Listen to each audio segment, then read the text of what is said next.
I was called after the third failure. 2 priests had already tried. One quit the church.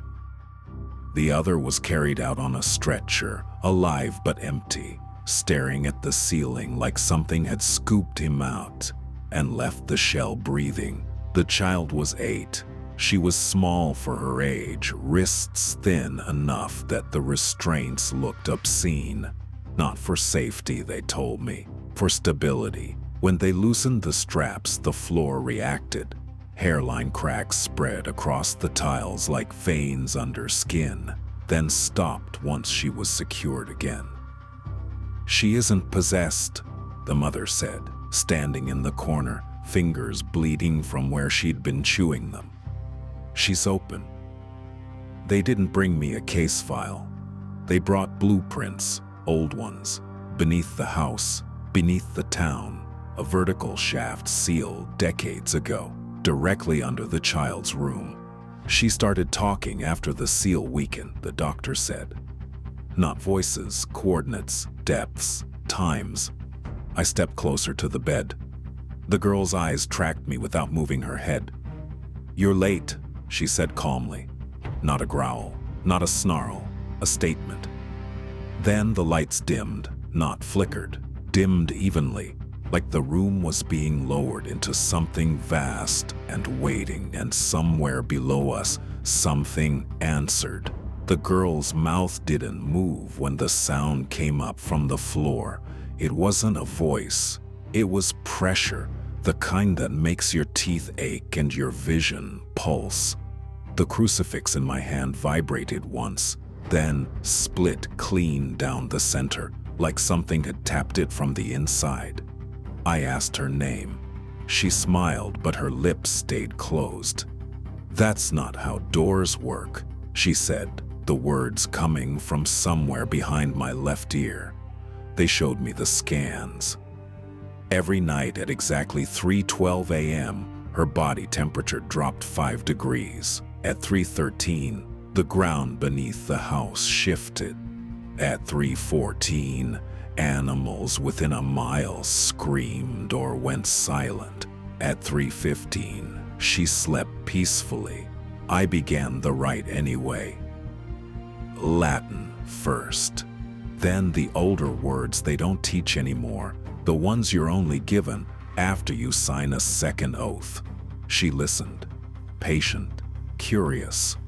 When I commanded the entity to name itself, the restraints snapped tight on their own.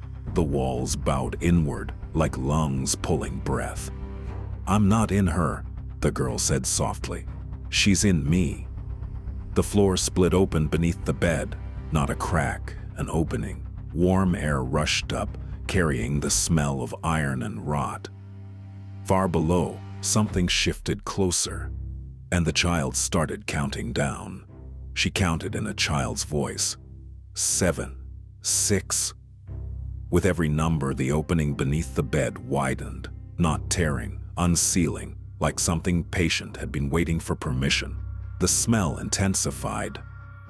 Old blood. Wet stone. A depth you could taste. I shouted for the mother to leave. She didn't move. None of them did. The pressure in the room pinned us in place, every breath feeling borrowed. 5. I broke protocol, dropped the rite, pressed my palm to the girl's chest, and spoke the words meant only for closing, never for fighting. Her skin was cold, not fever cold, grave cold. Her eyes rolled back, then snapped forward again, focused past me. "Too late," she said. "You're already standing in it." The floor gave way, not collapse, descent. The room sank several inches as if the house itself had stepped into an open throat. From below came movement, heavy, measured, multiple points of contact. 4. I realized then what the blueprints meant. The shaft wasn't a prison. It was a corridor, and the child wasn't possessed. She was alignment. 3. The mother finally screamed as black shapes began to press up through the opening, not climbing, arriving. The girl's lips trembled for the first time. 2. she whispered, almost apologetic, and every symbol I'd drawn started bleeding inward. 1. The word didn't come from her mouth. It came from below, stretched and layered, like several throats sharing the same breath. The opening reached full width. I saw edges of something solid moving upward, not climbing but being fed through. The room's temperature dropped so fast my lungs burned. Frost crawled across the walls in branching patterns that looked deliberate, almost written. The mother finally broke free and ran toward the bed. The girl screamed then, not in fear, in pain. The first real human sound she'd made. Blood poured from her nose and ears, flowing straight down into the opening like it was being pulled. "She can't hold it much longer," I shouted, though I didn't know who I was warning. A shape surfaced, not fully, just enough to understand scale. Skin like folded stone, joints bending the wrong way, too many of them. It pressed against the opening and stopped, as if waiting for confirmation. The girl's eyes locked onto mine. "Close it," she begged, "or replace me." That was the choice they never tell you about. Gates don't shut themselves. They are relieved. The room began to sink again. I stepped forward as the thing below shifted, eager, and the child let go. I didn't remember stepping forward, only the sensation of weight changing, like the room exhaled and chose me. The moment my foot crossed the edge of the opening, the pressure vanished. Everyone else collapsed where they stood, gasping, free. I wasn't dragged, I was accepted. The thing below shifted away from the opening as I fell, giving me space, courtesy. My shoulder struck stone, then my back, then nothing but air. I kept falling past carved walls, past markings worn smooth by time and use. Gates wear down. They're opened often. I hit bottom hard enough to break something. I didn't scream. The air stole that from me. It stood around me in pieces, not one body, many connected, watching, waiting to feel the seal settle. Above, the opening narrowed. I saw the girl's face one last time, distant, already going slack as the burden left her. The hole closed with a sound like wet clay pressed together. Darkness finished the job. The pain stopped. That was the first sign something was wrong. "You'll do," the voices said, no longer layered. Unified now. Satisfied. I understood then what gate really meant. Not a door. A presence that says here. And far above, the child slept peacefully, for the first time in months, while the world adjusted around its new center. Time doesn't move down here. It presses. I don't starve. I don't bleed anymore. The broken bones never healed. They were removed. Pain was useful, only to teach me where my edges were. Once I learned, it was taken away. They use me, not constantly. That would burn a gate out too fast. They wait for alignments, fault lines, sleep cycles, moments when enough attention drifts toward the dark for something to answer back. I feel them rise through me. Every time it happens, the world above shudders. Sinkholes, mass hallucinations, entire blocks losing power at once. People wake up at the same second, choking on the same word they don't remember saying. Sometimes I hear prayers, not to God, to something else. They're closer now. They've learned the shape of the pressure. The child never comes back. She doesn't have to. Her job is done. She grows up normal, graduates, marries, smiles and photos taken on stable ground. I remain, holding the place where here exists. If you feel it, if the air ever thickens for no reason, If your teeth ache and the floor feels slightly wrong, don't investigate. It means I'm doing my job, and if I ever fail, there won't be another child to replace me.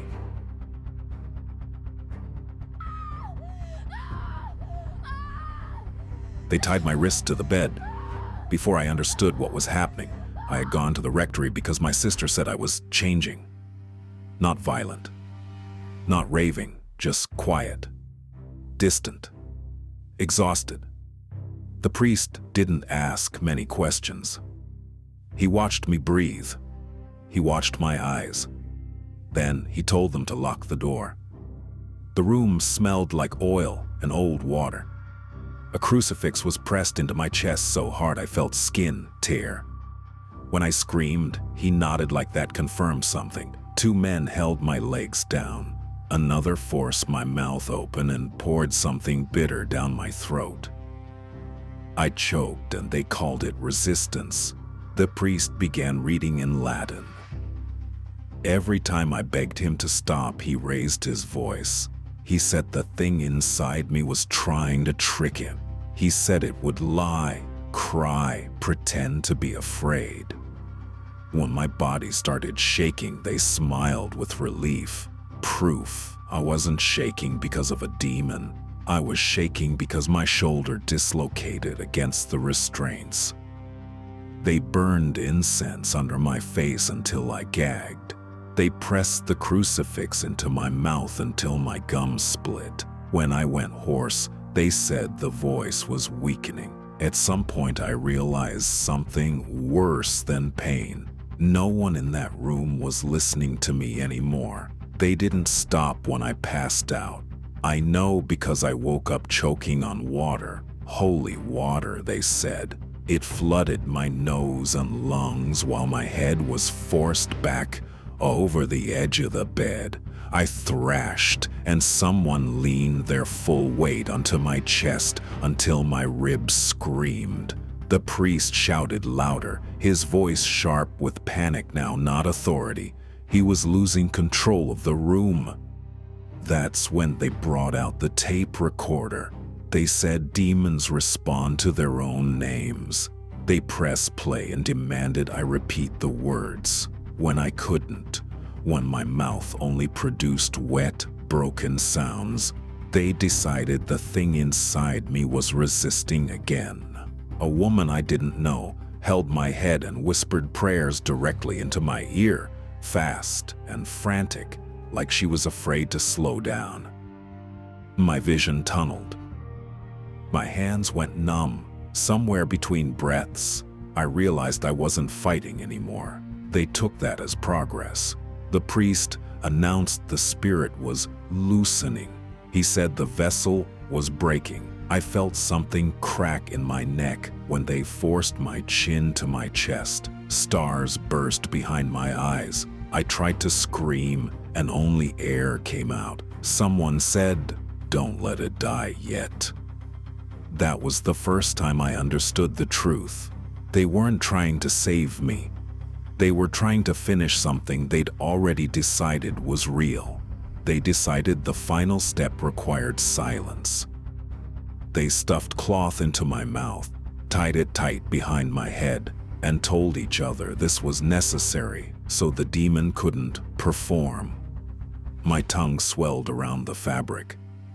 I could taste blood and incense and something metallic I didn't recognize until later. They drew a circle on the floor with chalk and dragged the bed into it, scraping wood so loud it hurt my ears. The priest's hands were shaking now. Sweat ran into his collar. He kept wiping his face and starting prayers over from the beginning, like if he got the words perfect, something would finally obey him.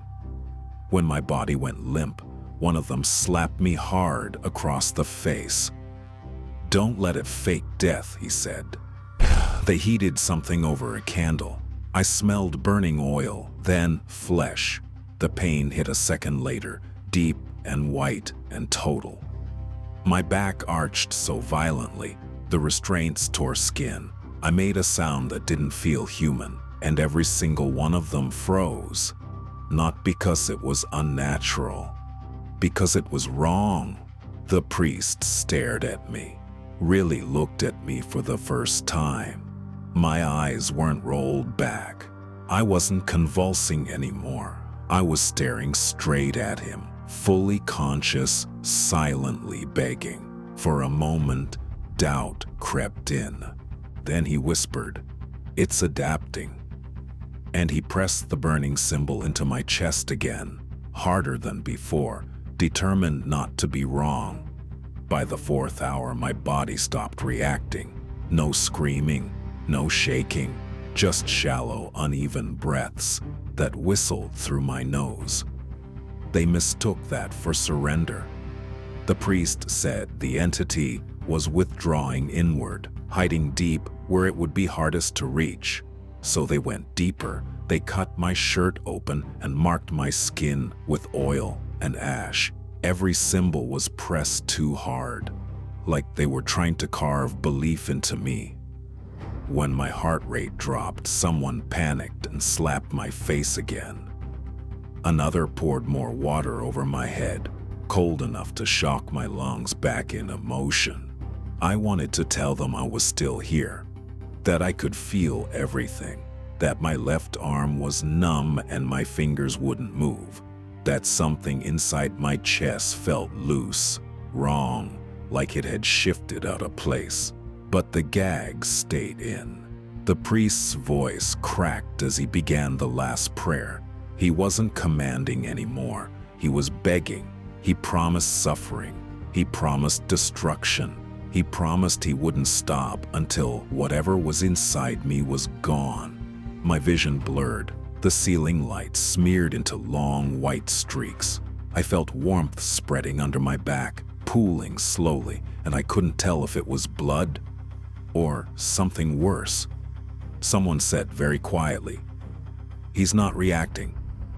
The priest answered without hesitation. "Good," he said. "It's finally dying." And they kept going long after my eyes stopped closing on their own. I came back in pieces, sound first. The priest coughing, someone crying softly in the corner, the recorder clicking as the tape ran out. My body didn't move when I tried. That scared me more than the pain ever did. They were arguing. One of the men said my pulse was wrong. Too slow, uneven. He said maybe they should stop. The priest snapped at him, said stopping now would mean everything they'd done was for nothing. He said if they quit before the end, whatever was inside me would recover.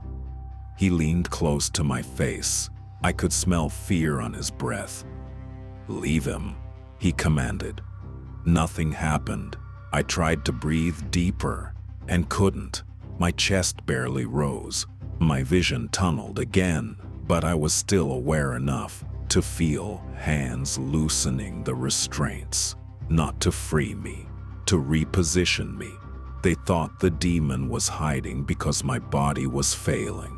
They didn't understand the body was failing because of them. When my heart stuttered, someone shouted. When it stopped for too long, they finally panicked.